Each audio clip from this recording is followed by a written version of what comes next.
According to my Switch, I have played 265 hours or more of Animal Crossing New Horizons. I put my blood, sweat, and tears into my island, and I managed to get 5 stars too. But my island still looks like shit, so I don't know how that works. I'm gonna be honest and say that I'm a little bit self-conscious of showing my island to you guys. Despite all of this, I already know that I'm probably still gonna compare my own island to other people's island because that's just the nature of Animal Crossing. You look at other people's island and you think that yours looks like shit. Hopefully it doesn't to you guys. So without further ado, let's just get started. Welcome to Plus Ultra. Yes, it is in all caps because it has to be that extra. Of course, this island is named after nonetheless one of my favorite shows of all time, My Hero Academia. My island is set into the southern hemisphere, so it is currently winter, not summer. Basically, my sister started playing this game before I did, and she recommended getting into the southern hemisphere because all the cool fish were in season. Even though my island is named after the show, there's not much reference towards it, but I did make this flag by myself. Don't judge me in the comments if it doesn't look good. Here is the map of my island. Basically, I wanted all of my residents on one side of the island, almost like a neighborhood. The campsite is also in the general area where the residents are. And finally, in the front, I wanted to have all the shops in the museum so that it's easily accessible for visitors. The rest of the island will be a surprise as we go. The first thing you see right when you come off my island is the entrance. One of the things I hate the most about my island is the fact that the Residence Plaza is right in front of the airport, which means I can't have any cool decked out entrances. So instead, I decided to add a mini airport waiting room area thing. I don't really know how to describe it. If you have any suggestions on how to make my entrance cooler or more fancy, please let me know in the comments. I don't have a lot of space to work with. Moving on to the right side of the airport is my beachside sushi restaurant. So right here is a little waiting room area. I don't have the other part of like the box chairs. Then moving further into the sushi bar, you can see all the fish on display. I have an octopus, a pufferfish, and sturgeons. I also found this cool hat design that looks like a sushi platter. So right above the sushi bar is a little fountain area. It's pretty self-explanatory. I added some floor lights just to make it look pretty. Zelker also really likes to sit here during the daytime and read. Continue left, we'll run into Able Sisters as well as Nook's Cranny. In front of the Able Sisters, I have some clothes as well as a little table for dining. Next up, we have the diner. You'll soon notice that my island is filled with a lot of restaurants. I don't know, maybe it's just me, but I really think that the restaurant furnitures are really cute. Look at it, it's pink. Who wouldn't put that on their island? The matching pink diner outfits were also something I wanted to add. I also wanted to add a maid cafe. There's a small empty spot next to Nook's Cranny, and I just ended up squeezing it in there. You can think of it as Starbucks meets maid cafe. To the right of my museum, which by the way is not decked out at all because I just don't know what to do with it, I added a festival in the middle of Plus Ultra. So in the most recent season of My Hero, Deku and Mirio saves this girl named Eri-chan from, Big Bird.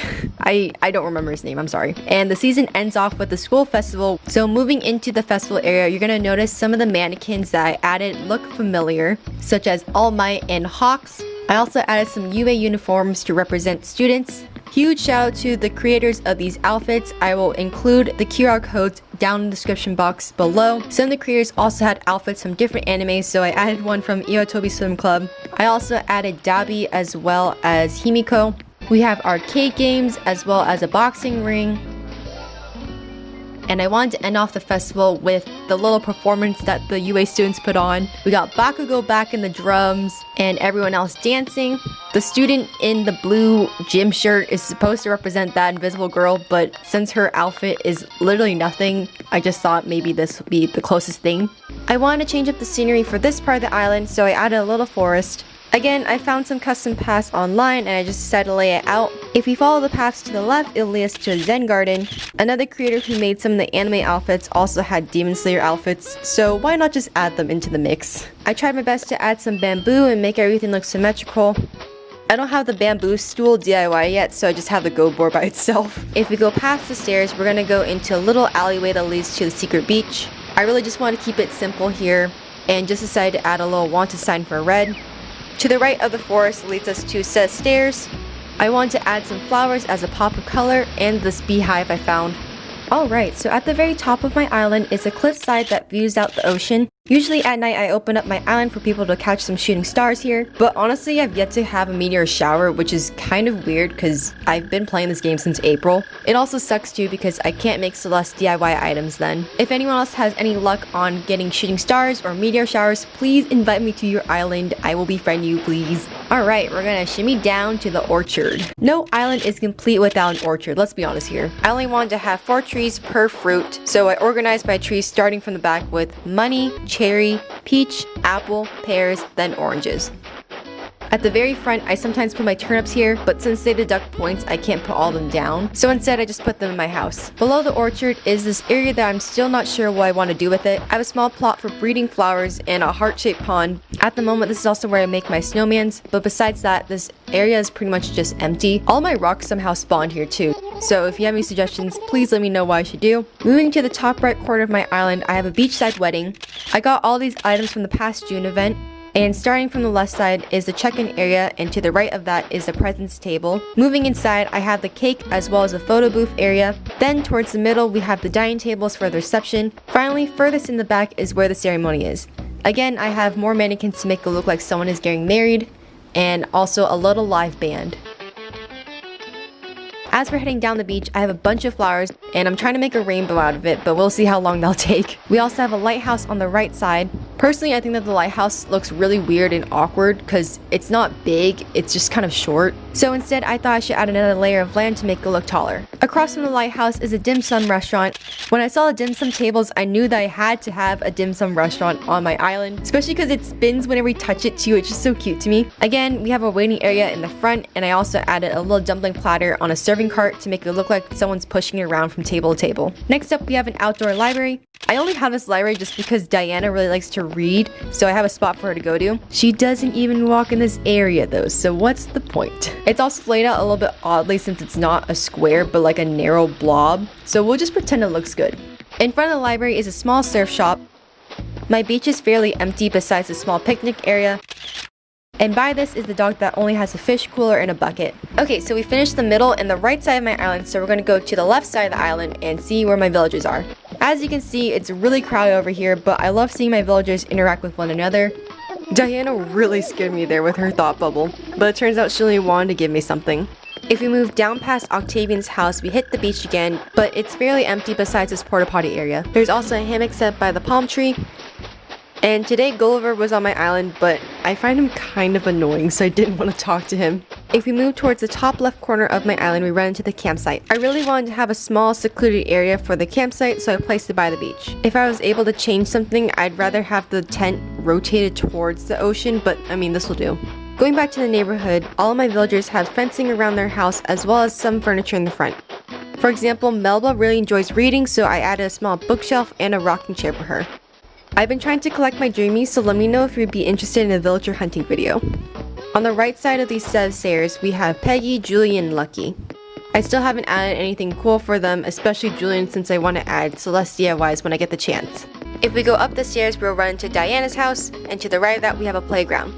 I use the same custom dirt path from the orchard, which again I'll also include their QR codes. Behind the playground is a little rose garden in the back, and across from the rose garden is where Zucker lives. Zucker is my newest villager, so I still haven't redecorated his front yard. Moving to the back corner of the neighborhood is where Tibble and Vesta live. Tibble is a jock, so we have weights and other workout gears for him. Vesta's house looks like a sewing shop on the inside, so I thought I should add a loom and a spinning wheel on the front.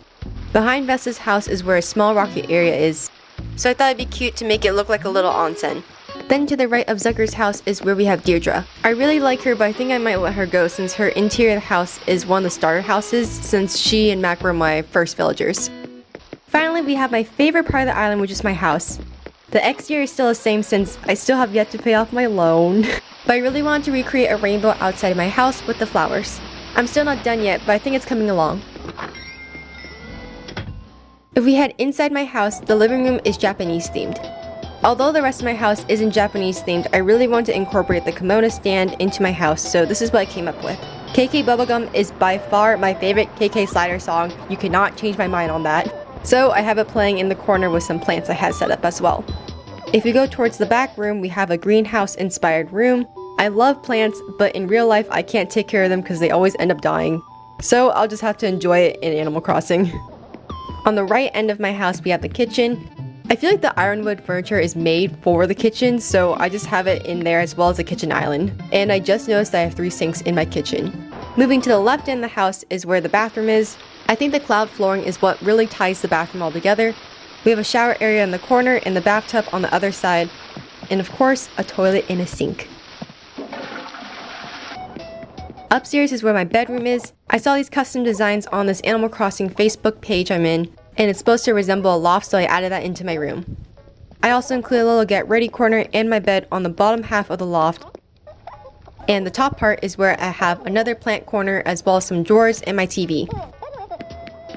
The basement is where I have a walk-in closet. I really want to make it look like a store, so I added laptops to make it look like a cashier and some change rooms in the back. I find this room to be really aesthetically pleasing since the white on white with the curtains and the drawers and like the changing room, it just all comes together. If only making money was as simple as catching fish and bugs and selling it to raccoons. Alright, so we reached the end of my island tour. Thank you so much for watching if you stayed to the end. If you did, I wanted to do a surprise Animal Crossing giveaway. So I will be giving away 1 million bells, 10 Nook Mile tickets, the Black Monster statue, and KK bubblegum. All you have to do is be subscribed to my YouTube channel, like this video, comment down below your Instagram or your email, just some way for me to contact you, and what you're most excited about for the new update. The winner will be announced on Wednesday, August 5th. Thank you so much for watching. Bye!